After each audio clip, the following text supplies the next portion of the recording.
Hello, everybody, and welcome to the show. The next There's a Will. I'm Will. This is my show. And today, we have a great guest. His name is Grant Blaisdell. And, I mean, this is a man who does extraordinary things. I've known him for a few years.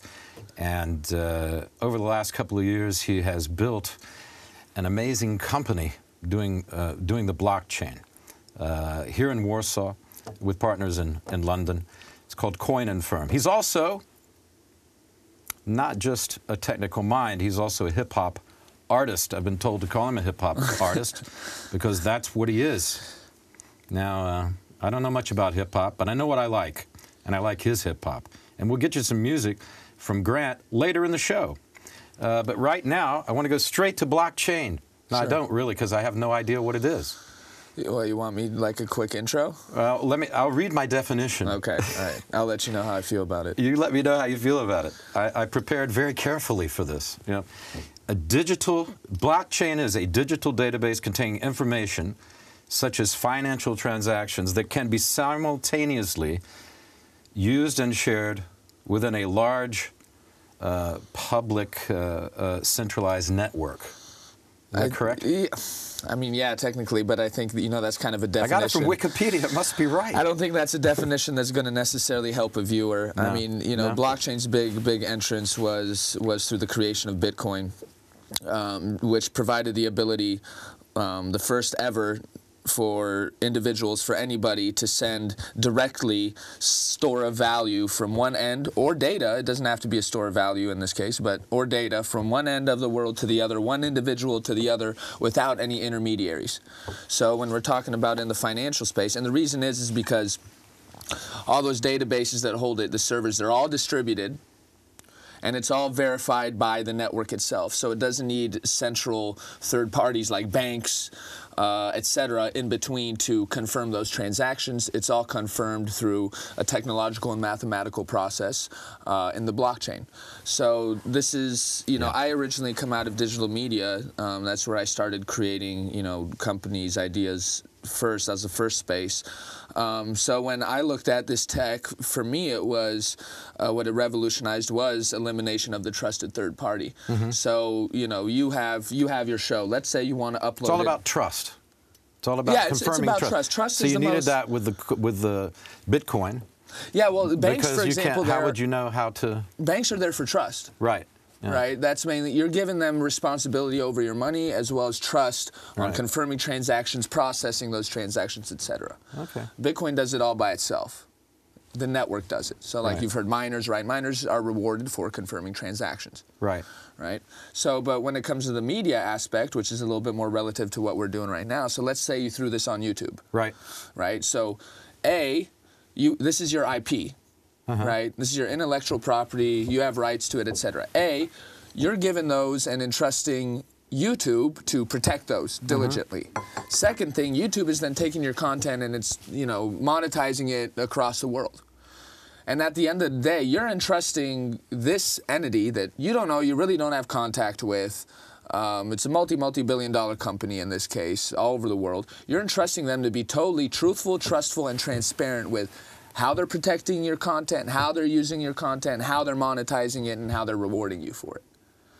So in the advancement of blockchain tech, you can build entire ecosystems, you can even say economies in a certain sense, built on this technology to provide a different layer of trust, transparency, and kind of democratization, let's say. All right, so it's to free up to create trust through networks without using banks necessarily. But yet banks are very interested in this. Yeah, and they're coming into it in a big way. Right? One way to look at it is that I like to say that people understand is the internet kind of more changed our access to data and our user interface of life, right? It really changed our interface of how we interact with data and receive it, right? Blockchain's in the back. Blockchain's going to change how the systems and their foundation are created and how they work. Is it the next revolution? I mean, people say this is the biggest revolution since the internet. Is that? I've gotten into. I mean, I don't understand why that would be, but. Since the internet, yeah, I'd say so. Yeah? From a technological sense, I mean, This is something you wanted to bring up, the Jordan Peterson thing. This is something that I talked to him about, for example. Yeah, you talked to Jordan Peterson. Tell us about that. Yeah, well, I talked to him about blockchain mainly, and crypto. Yeah. Because what has happened is, what sits at it, there's sometimes ideology, there's emotion. Yeah. You know, and why is the public, or why is the average person more geared towards entrusting a bank as opposed to themselves and their own independence, financial responsibility, all these sort of things? Because he's obviously a very interesting guy, not just because of his viewpoints towards, you know, psychology, culture, incentives, etc., but he also gets tech well enough. So what was his interest in the blockchain? And well, I reached because you out sent to him an email. Yeah, right? I reached out to him, and what did you say to him in the email? Pretty much kind of like what I said. Listen, I'm sure you heard of it. There's this new technology. Bitcoin is probably the most known thing around it. But it's also fascinating from a sociological point, a psychological point. It's not just economical or technical. Just like the internet was. So back to your question about the revolution, I don't like to get into these big, grand, you know, like I was saying, you know, George Carlin had the thing of save the whales, the trees, and the snails. Like I don't think I'm not that utopian about it. But I think it's going to drastically change in the near future, and already I think is making some steps to those core foundational systems and how they operate and work. Right. And that's another reason why banks are interested. Yeah, exactly. You started 2 years ago with this. I met you. You had a small office, and you were trying to hire people and you were talking and preaching the sermon of blockchain. I had no idea what you were talking about, but I liked you, and I liked your patter. I appreciate it. And I thought it was fascinating, partly because I didn't really understand it, I guess. But 2 years later, you've got the top floor of a skyscraper in Warsaw, and you employ what, 80 people? Yeah, around that, almost 100. With offices in London, and it's really taken off, and you lecture all over the world on this, don't you? If you want to call it lecturing, it's more just me doing now, spewing my personal, well, it's not a lecture. I did lecture once, though, at Koziminski here or something like that. But so what do you do when you go to, you went to Davos, you went to, you went to Boston, you go to Boston, you go to Silicon Valley. Yeah, it depends on what my goal is, to be honest. Like, we have a product, we have services, we service, you know, over 100 companies. So depending on the situation, I'm either promoting what we're doing and why it's important, and why it fits into the big picture of the mass adoption or the traditional adoption of this tech. And we're proving that, you know, on both sides by working with banks or working with major crypto entities and connecting them to connecting these two economies. Or I just kind of go on like kind of what I did at Business Insider here in Warsaw last month or month and a half ago, where it's kind of like, this is what's happening. You don't know it, but this is what's happening, and this is what needs to happen, right, for this to happen. Which there's, you know, I'm also Chief Marketing Officer. There's loads of stuff that's happening in this space. How do you market this stuff? What, my product? Yeah. Who are you marketing it to? We're B2B. We're B2B, which business to business, which is good, to be honest. The B2C, which is business to consumer or to the mass public, is very hard. It's very expensive. It's extremely competitive. It's extremely user experience focused. Well, people in business have to understand this first before the larger public, I suppose. Yeah, but the larger public's not. It's just like I said with the internet and blockchain comparison. Like, in X amount of years, you're going to have hundreds and hundreds of millions of people using crypto, actually, you know, blockchain tech. Cryptocurrencies, you mean. Cryptocurrencies without even knowing it. So the fall in Bitcoin recently, this collapse, so-called collapse, I mean, actual collapse. To be honest, my least favorite part of this whole industry, ecosystem, whatever, is the speculative part. I think it does a lot of damage. Of course, it drives general public interest. Yeah. But then you see what's happening recently, where there's this big dip.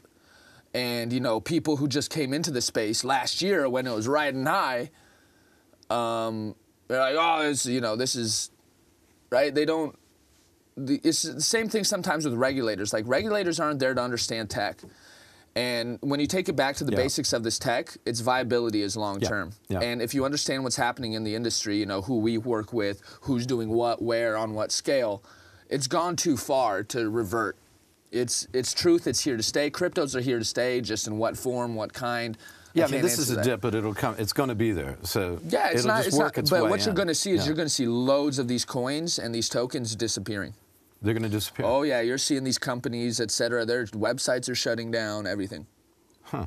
Very interesting. So people have made a comparison. A few VCs even made this comparison about what we do at CoinFirm, and yeah, they compare it to the gold rush. So we're not the mining companies. We're not that. We're the guys who are selling you the pickaxes and the Levi's.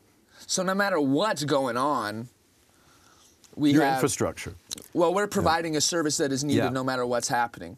But it's not just a service. The point is, it's not just a service for coins.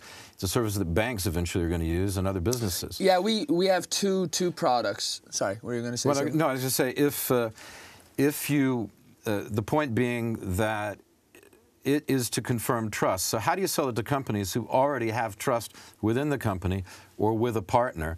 What's the necessity there? Well, I mean, you can take a look at what we did. Well, we're most known in Poland, which is our secondary product and solution called True Datum. It's data provenance, so verification of data, files, documents, etc. So what's probably the largest, and Poland should be proud of this. I don't, it should be a little bit louder about this, to be honest. Well, let's be loud about it. Go ahead. Well, Poland. That's why we're here. PKOBP, Poland. The Polish largest bank in Poland has done probably what is the largest legitimate blockchain implementation in banking, and they did that along with us and our True Datum solution. So you've got a major bank in Poland, major bank in Europe, which is involved heavily. Yeah. So this is for our secondary solution, True Datum, which is the data provenance one, and PKOBP is releasing to around 5 million Polish citizens documents, digital documents that are registered in blockchain through our solution, which helps improve trust and those sort of aspects, and also helps fulfill some kind of regulatory aspect. So, it's a lot further than people understand. On the flip side, because what we really are most known for is big data analytics of transactions for anti-money laundering. So anybody who's in the financial space, not even, if you run any company of any sort of transactional size, these are certain things that you have to address according to regulations. So what we did is provide a platform, a solution that allows people, entities, to analyze risk around cryptos and blockchain. How does that work specifically? Give me an anecdote. Yeah, you give me an address. You just give me a story how that would work for a company to, say, anti-money laundering, or just like following the money. Exchanges, crypto exchanges are the biggest examples. So, some of these are multi-billion-dollar type of companies, and they're getting crypto in from users, and they're paying crypto out to users. Okay. You need to know the risk profile of the entity, the source of funds. So the wallet that is sending the crypto into the exchange, they query the address of that wallet through our system, and they get a risk report back. It says what's their behavioral profile, risk rating, etc. Depending on that data, they make a decision whether to, accept, not accept, in the other case, to send or not send the funds. Okay. Right? So because if they end up sending them, they might send them to, the wrong place. A sanctioned person in Iran. Right? You got new Iran sanctions coming out right now in the this US. would be a good way for terrorists to move money around, for example, or other nefarious... To be honest, cash is the best. Other nefarious... cash would be the way. Yeah. All the arguments people make against crypto, flip them back on fiat and the traditional system, and they'll shut up. Fiat meaning cash, yeah. Well, okay, so you did it to me, but yeah, I hardly know what I'm talking about. Well, the thing is at the end of the day, like a Bitcoin, for example, is the most traceable asset of value ever created. You can't run. That's why we can analyze and do anti-money laundering 90 times more effective than they can in the traditional space. In trading these coins, you have to know exactly where it's coming from and make sure you get it and where it's going to. You're seeing address going to address, address going to address, address going to address. And in Bitcoin's blockchain, every single transaction. And it's locked in. Immutable. So to use this practically for regular businesses, or let's say it's the government's using it to do passport stuff and identity stuff. Then if something changes and it's locked in the blockchain, how do you... It depends on what blockchain. Different your blockchains, number changes. You get a passport renewal and you have a new number. It depends on which blockchain you're using.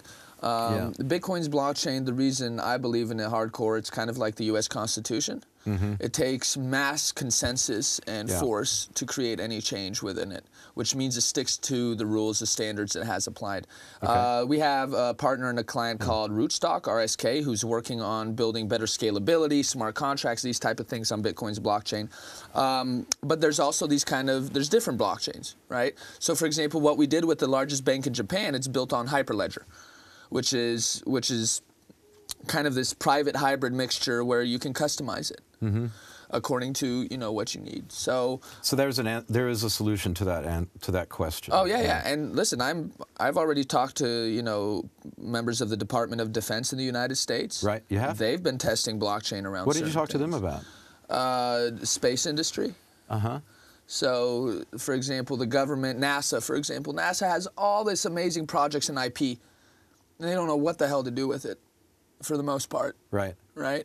Because they're developing things constantly that are just way out there. I also think they just, NASA suffered a bit recently through, what's been happening, and the private industry's growing. So, either way, they have issues. Elon Musk and other people. Yeah, they have issues when it comes to transferring and monetizing IP, for example. Okay. So blockchain can help do that. And also, although the ICO, you remember we talked about initial coin offerings once, right? Right. Although the ICO model... But they haven't heard us talk about it, so you might want to talk a little bit about so it. ICOs we know are... Think IPO, so initial public offering, where a company is putting out something for money, pretty much. Yeah. Not a product or a service, but a token in this case that represents something, either utility within their product or as a security. So actual shares of the company. You can distribute it across the world. People from the world can pay in. It's pretty much like globally crowdfunding in a certain sense, but all transparently and using tokens and stuff.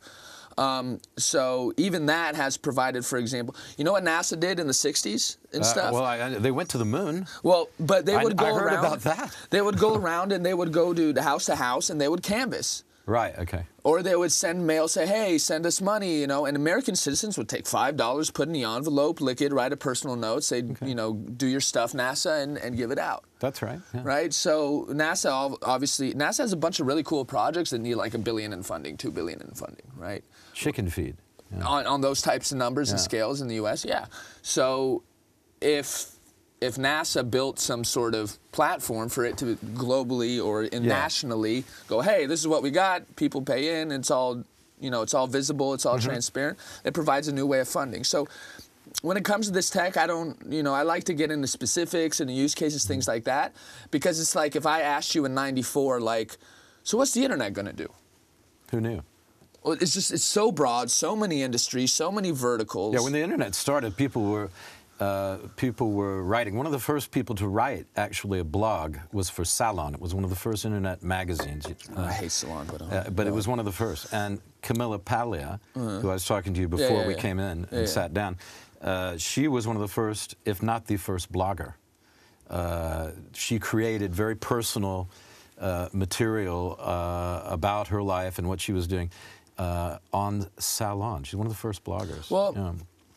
But nobody knew. I mean, the point being that nobody knew where that was going to lead. People still thought, oh, newspapers, that's where you go. Go read what people used to write about email. Smart geniuses, what they used to write about email when the internet was coming out. This will never, our stuff works. Well, I remember because I was in print media at the time. I lived in London and I was writing for the papers there. And, you never thought that papers were going to go away. Oh, they would, well, remember, the internet was not serious. I entered this tech out of digital media, right? And traditional media is even, more, and I watched how these industries kind of, initially it was arrogance, right? In the media industry, it was like... There's a lot of arrogance, yeah, that's true. Well, Napsters... But also there's a lot of, it's nice to hold a paper, and you have... I totally believe that, and I don't think that will disappear totally, because I think people like physical reality. I hope not, because physical reality, but also just the discipline. Because on the internet, you can write an article as long as you want, and people do, and often it's boring. And in a newspaper or magazine, you have to conform. There's illustrations, there's photographs, there's a whole kind of art to production of that. And it limits what the writer can do, so it makes them be much more concise. This kind of leads into, some stuff I talked to Peterson about. Yeah, let's talk more about which was how the internet actually kind of disrupted our trust of data and communication. So, you know, Trump did very well on the fake news kind of tangent. Well, it disrupts it because you don't know necessarily who the person is writing, and also anybody can post up on a website anything they like. That's the thing is, and how do you know if it's real or not?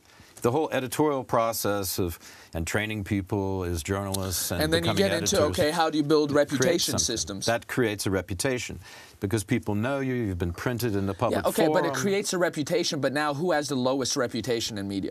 The guys who supposedly had the reputation. Yeah. The BBCs, Why is the that, CNNs. you think? Why is that, Because digital media. Why would I write a really, really great article that's going to get less clicks and less views than if I put a clickbait title and just yell about, you know, not random, but kind of very broad emotional topics. Right. And then you mix in, you know, the politics. Kim Kardashian. Whatever. Her latest, you know. Well, you just got to look at how titles are run. I mean, that's a cliche by now, but anything like that. You just got, these companies spend loads amount of time researching what works and doesn't work. What titles work even. You know? Yeah, well, and you see these titles, and then the title leads you to believe it's going to be about something, and you go. And then the article is like whatever. The article has nothing to do with the title. That happens a lot on the internet. That's one aspect. The other one is the major media entities are so entrenched into whatever the pockets are. You know, they're in these bubbles. Yeah. And that they've totally lost the connection between themselves and what the average person thinks. And then you get beautiful things on the YouTube, for example. I call it the YouTube because it is. You get great things on there. You do the email. Do you get some people who do things in their garage, which is beautiful and is really compelling? You know, Joe Rogan podcast and other things like that. Yeah, but then you see, for example, but there's no editorial. But then you see how not necessarily, but then you see how YouTube is taking certain people down, or they demonetize certain content. They're building algorithms. Can you totally exclude an individual's ideological preset notions when coding? Right? These are all these things that are, you know, big questions that we're going to have. I have an idea. We've got to wrap up here because we've got limited time today. Come back. Let's see if we can get Jordan Peterson on Skype, and we'll sit here and talk to him about these issues and many more, for as long as he will do it. I'll come back anyways. Will you? Yeah. Okay. And also, we didn't get to talk about your music very much, but perhaps you would give us some music and we'll play it out. You know, sure. I'll play try to something find on you the something. song. Yeah. Will you do that? Yeah. Yeah. Because you're a pretty good poet. I see your stuff on Facebook. I mean, pretty good. That's damning you with small praise. You're great. I love your stuff. Communication. You're two-liners, but they're nice, but they're cryptic. But that makes sense because you're in the crypto world. Oh, God, you're just tying too much together. No, wait a second. Right we have to blockchain your lyrics, I think. That's actually when I release a project, probably beginning of next year, what I'm going to try to do is digital only. Each digital download, you also get within the folder, you get a little download link to a wallet, and on that wallet, you'll have preloaded a little bit of crypto. Okay. Just some kind of cool things to get it out there and do something different. Well, that's it, folks. He's Grant. I'm Will. Grant's coming back. We're going to try to get Jordan Peterson. I can't promise you he's a busy man, but we'll try. And I hope that was as interesting for you as it was for me, because I think Grant is one of the most interesting people working in this field right now, and that's not just my opinion. Got a business here in Poland. Poland's on the edge of a lot of new technology. And as a half Pole, next time we can get into Poland a bit more. Yeah, and talk about your background, because you're half Polish. Yeah. Yep. And which half would be the question? My mother. Yeah. No, I mean, I know. The better or the worse half? You know, which way are you divided? Okay. Thank you very much for watching. Please tune in. Send us your comments. We'd love to hear from you. And see you next time. Thanks a lot. Thank you. Thanks, Grant. Appreciate it. Thanks. See, I live my life like daredevils, hitting ramps on motorbikes, flipping any second, turn up, switch directions. I lit the night, raising levels, bringing metal to the corner fight. This takes my what you got.